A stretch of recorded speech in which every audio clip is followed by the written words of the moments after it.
Okay, I wanted to start this lecture by commenting again on curvature and one last way to look at it.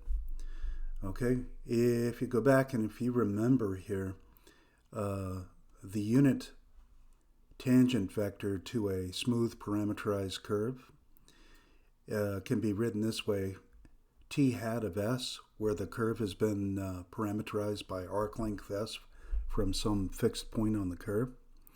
T hat, if you remember, was what? The derivative of the position vector with respect to arc length itself. Okay? So we could write that as r prime of s. Okay? This is purely geometrical, so I'm not bringing in physics or time into it at all. Okay? This is just geometry. Okay? Now, if I was to differentiate t hat with respect to s, that would be r double prime of s. Okay? But if you remember, the derivative of t hat with respect to s was what? Kappa times n hat, the principal unit normal. Again, I'm writing that as a function of s, because I'm using that as my parameter here. So I have kappa n hat. Okay? So that's what r double prime of s actually is. Okay? So if I was to take the magnitude here of both sides, the magnitude of r double prime of s is, in fact, the curvature. Okay? So you can think of this relating to the second derivative of the position vector with respect to arc length. That's what kappa is also. Okay? Now, why don't we, this is another formula, right? Why don't we use this formula all that often in actually computing curvature? The reason is in most of our curves, S is a fine theoretical parameter, but it can actually be difficult to actually formally parameterize a curve by arc length. You remember from Calculus 2, for example, that you got into some really hairy integrals when you were computing arc lengths of curves, right? Because you were integrating the square root of sums of squares, weren't you? And sometimes that could be kind of tricky. It will get you into trig functions very quickly, or hyperbolic trig functions. Okay, so at least generally, unless you pick them just so, they end up being difficult in general. So I want you to be aware of this, but also to be aware of the fact that arc length as a parameter is often just a theoretical tool. Okay, all right. Nevertheless, I am going to make one use of this formula to compute the curvature of a circle yet again. Okay, I'm going to find the curvature of a circle of radius r, and I'm going to use this formula just above. Well, do you remember that back in when you first took trigonometry, if you were measuring arc length on a circle, you could just go what? S equals the radius, which is r, cap r, so that's fixed, positive number. S equals r times theta, where theta represents what? The unsigned angle swept out by the circular sector. Okay? Well, I'm just going to assume that we're starting at the positive x-axis then, and we could write this. R as a function of arc length is cap r cosine theta comma sine theta. Theta, of course, is just going to be what? S divided by r here. Okay? But I'm just doing basic trigonometry, right? Writing it in vector form. So I've got cosine theta, sine theta, but theta's been written in terms of s instead. Okay? And then I'm going to find what? The first derivative with respect to s. Okay? And this is what we end up with. Okay? We end up with this. And then the second derivative. Okay? Well, here, if you take the first derivative, you end up getting this thing, and here's our t hat, okay, at the end. Okay, is that a unit vector, by the way? Yeah, it is. Okay? And then you're going to take the second derivative of that with respect to s. Okay, and you end up with this formula right there. Okay? Now don't forget that's going to be what? Kappa n prime of s. Okay? So if you actually take the magnitude of this to get kappa, you see, because this is a unit vector right here, that thing, that you end up with what? 1 over r again. Okay? So once again, we know that the curvature of a circle is a reciprocal of the radius. Now I'm mentioning this because I'm going to define something new here called the osculating circle. Osculus, or whatever, from Latin, means to kiss. So this is the kissing circle. This is the circle of curvature, some people call this. Okay? What's that about? Well, this is a special circle associated with a curve. Okay? It has a radius, which is r sub kappa, that's what I'm going to call it here, which is the reciprocal of whatever the curvature of the curve is at any point. Now, the osculating circle depends on which point, generally at least, depends on which point on the curve you're talking about. Okay, so if I've got this particular point here, I've got x, that would have a different circle of curvature than what a point over here. Okay, now what we're going to do is first imagine calculating the curvature of the curve at a particular point, and I call that kappa. Its reciprocal would represent what? The curvature of a circle that has the same curvature, because you remember a circle has a curvature which is what? The reciprocal of the, or has a curvature which is the reciprocal of the radius.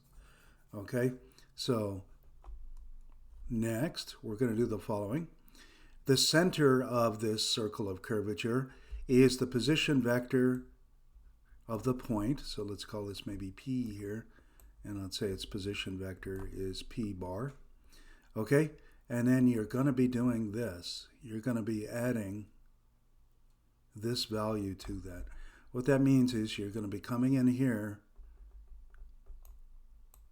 unit normal, principal unit normal, but you're going to do what else to it? You're going to make it long enough so that what? We can imagine a circle actually being fit in here and having exactly the same curvature. All right, that doesn't look anything like a circle, but I got a good drawing in a minute. Okay, so the idea is we're going to fit a circle right there at the point P that has exactly the same curvature as the curve does at that particular point. Okay, so we're going to have to stretch this out to actually find the center of that circle and its direction from this point, and this is what you're going to need to do then. This is the circle of best fit to the curve at the point P. It's actually cotangent there. It's tangent. It has exactly the same tangent vector at that point P2. That's what I mean by cotangent at that particular point P. Okay? By the way, they sometimes call this the osculating plane. I'll throw this in here. We'll talk about more in this for a second here. But you see I've got T coming this way, T hat. Okay, that's tangent, T hat. And then I've got what? N. Okay? And if I take the cross product of those two, I would get a vector normal to both of these, right? And since these are orthogonal, it would also be a unit vector. Okay? And some people call that what's called a binormal. So that's what B stands for. Okay? But T and N form a plane, right? And this cross product, T cross N, would actually be normal to that plane. Okay? And that contains the point P, but that's what we call the osculating plane. So it's the plane that contains the point P, is parallel to the vector T hat and N hat. Okay? All right. Now, I'm going to come down here I'm going to give a concrete example of this in just 1 second. Let's talk about this first. Curvature for a curve in the plane.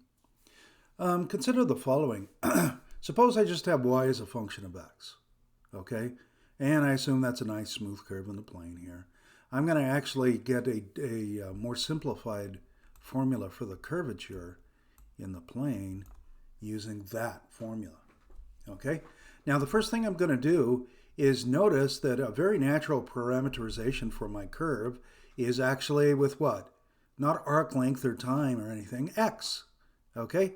So remember, the position vector would just be what? The position vector xi plus yj, or if you prefer, x comma y. Okay, that's all we mean by position vector in the plane. Position vector in space is what? X, Y, Z. Okay? Well, I've got x, and then I've got what? Y. Y is f of x. So that looks like a really good parameterization, right? Okay? Now, remember this thing right here, I call it V and A, but it doesn't really matter what the parameter is, okay? I call it V because I speak of it as what? Velocity. But that's if you have it parameterized in terms of time. And the same thing with acceleration. But you could imagine the parameter being anything and call that time. Okay, that would be fine. It doesn't matter how you parameterize the curve. This formula that I've circled here is always going to hold. Okay? Doesn't necessarily have to be time as such. Okay? All right, well, let's go ahead and do it. So this is going to be an abstract velocity. It's going to be the rate of change of what? Position with respect to x. So I write it as v of x. Okay? So I'm just going to differentiate r of x with respect to x. What would you get? You would get what? Well, you know how to differentiate vector functions here. It would be what? 1 comma f prime, right? 1 comma f prime. Okay, well, that's easy. That's the abstract velocity. What's the abstract acceleration? The derivative of this with respect to the parameter, right? The derivative of the abstract velocity. So that's r double prime of x. Okay, that's an r. It looks kind of funny there. R. Okay, differentiate once more then. What are we going to get? 0 comma f double prime. Okay, cool. Now in my formula, I got to take their cross product. So let's go ahead and cross these two. Okay, so if I go v cross a, what do I get? Well, what's v in terms of I, j, k here? Oh, this is a slightly different formulation than my class came up with some time ago. I guess we haven't discussed this very much. Here's our I, j, k. Okay. Now, can you compute that cross product? It's very simple. You can see the I component's going to drop out. The j component's going to drop out. And you're only going to end up with what? A k component. And in fact, the k component, when you compute the cross product, is f double prime of x, k hat. What's its magnitude? Well, its magnitude then would be what? Absolute value of f double prime, because the magnitude of k hat is 1. All right? Okay? How about the magnitude of the velocity? Let's come up here. Okay, our abstract velocity was 1 comma f prime. Well, what's the magnitude of that vector? Well, the square root of the sum of the squares of the components. So that's going to be 1 squared plus f prime squared. That's the square root of 1 plus f prime squared. Okay? Now I'm going to take the ratio of the two. And don't forget you're raising this to the third power, this guy right here. Okay? You're cubing that. Some people forget that. Therefore, you don't forget it's cubed up here. Okay? So this is to the half power, so I've got the radicand to the 3/2 power once I actually cube it, right? So there is my formula for kappa. Don't forget your absolute value signs. Remember, the way we're defining kappa, it's always greater than or equal to 0. Okay? Alrighty. What kind of functions, by the way, do have second derivatives that are 0 with respect to x? Yes, linear functions. And those, so if you think about it, which functions have a derivative equal to 0 everywhere, or linear functions, they also have no curvature, right? Well, I shouldn't say no curvature, curvature of 0. Okay, they're not curved. Alrighty? All right, well, let's come down here. I'm going to do a concrete example for you. So if I was to ask you to find the curvature of the parabola y equals x squared at the origin, you could go all the way back to the beginning and use this formula. Whoops, this guy. Okay. But why bother when you already know this formula I just put in a box, right? Okay, let's do that. So here's what we're going to do. We're going to take a few derivatives. Here's our function, x squared. We'll take the first derivative, that's 2x.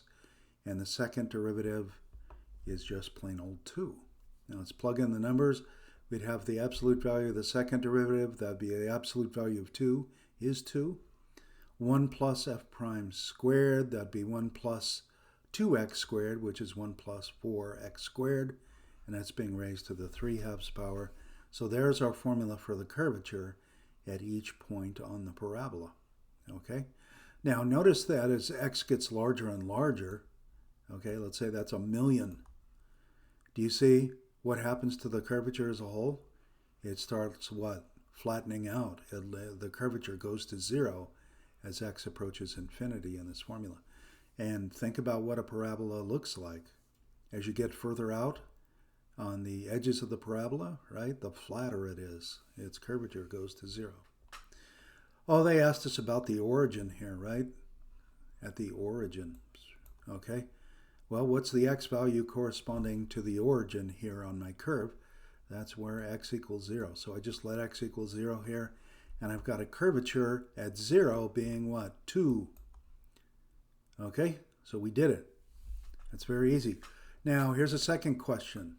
Let me jump in here. What is the radius of curvature at that point on the origin? It's going to be the reciprocal of this is all. So it's going to be 1 over 2. Okay? Now, do you remember I was talking about the osculating circle or circle of curvature? Our circle of curvature would have radius 1/2. It would be at the origin, right? Is where the circle would take off from. It wouldn't be the center of the circle. If you actually work out what n hat is in this case, and we'll be looking at some problems like that later, n hat turns out to be straight up. Turns out to be just j, so that's 0, 1, like that, okay? So if you were to compute this, this is something I haven't done, but which can be done, okay? You have to go back to the original definitions. Like I said, we will be doing some of this later. But what I want you to do is imagine a circle that contains the origin on the edge, okay? And then it has what? This is a normal at that point 0, 0. And then what? You're going to go this distance, that radius, from this point in this direction. Okay? And that will give you the center. Okay? Well, I've done all that for you. Okay? Right here. Here's my origin, right there. Okay? I claimed the principal unit normal was just j. You'd come up this way. Okay, it actually comes up. Oh, that looks horrible. It's not straight. Okay. But you only come up halfway, right? Because the radius of curvature is 1/2. So you would stop right here at this point, and what would that give you? That would give you the center of the circle of curvature. Okay? So the center is at 0, 0.5. Its radius is 1/2. Can you write the equation of a circle with center 0, 1/2 with a radius 1/2? Yeah, I hope you can. Here I've actually graphed that circle, and I've also graphed what? The parabola y equals x squared. I graphed them together. Now, we said that I'm worried about what's happening at the origin. Would you say that circle right there, that blue circle, is in fact the circle of best fit for that parabola at the origin? I would. It looks like a perfect fit to me. Okay? What is that blue circle? That's the osculating circle to the parabola y equals x squared at the origin. Now, if I took, of course, what? A different point up here, say at 1, 1, I would have a different radius of curvature, and a different unit normal would be coming out this way somewhere, you know. Alrighty? It would be a far larger circle, though, that would be best fit over here. But that should give you the idea of the osculating circle there. Okay? One last thing I want to mention about these vectors.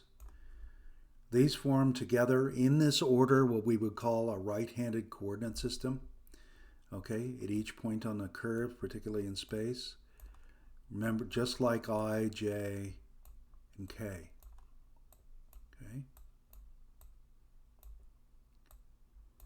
Okay, suppose I have t hat here.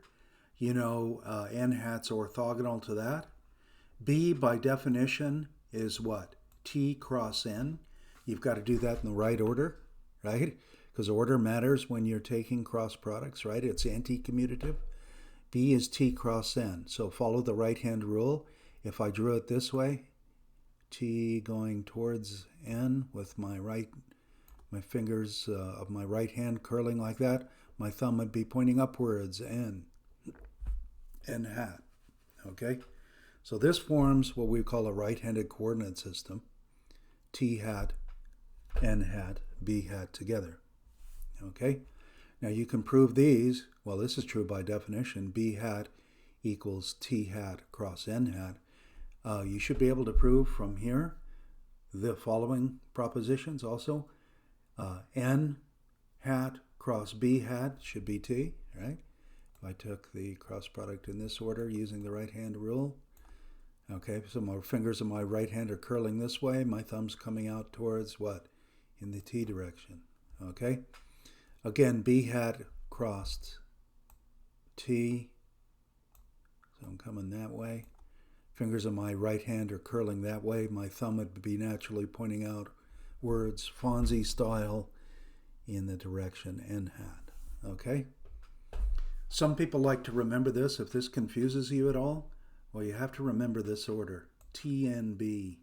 Write it again. TNB. Okay? T cross N is B.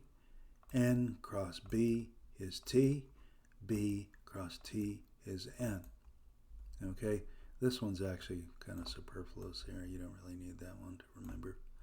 Okay, but some people do this. TNB, TN. Okay?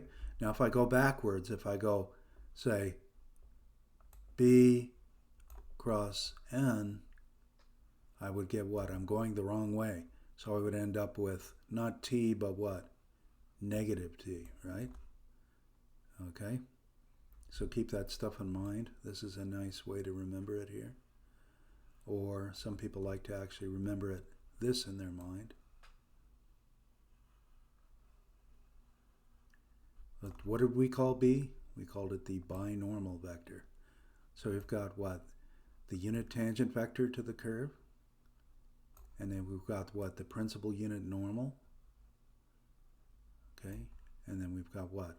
Once we have these two, we can get this last one, which is the binormal. Okay? So go ahead and remember that stuff.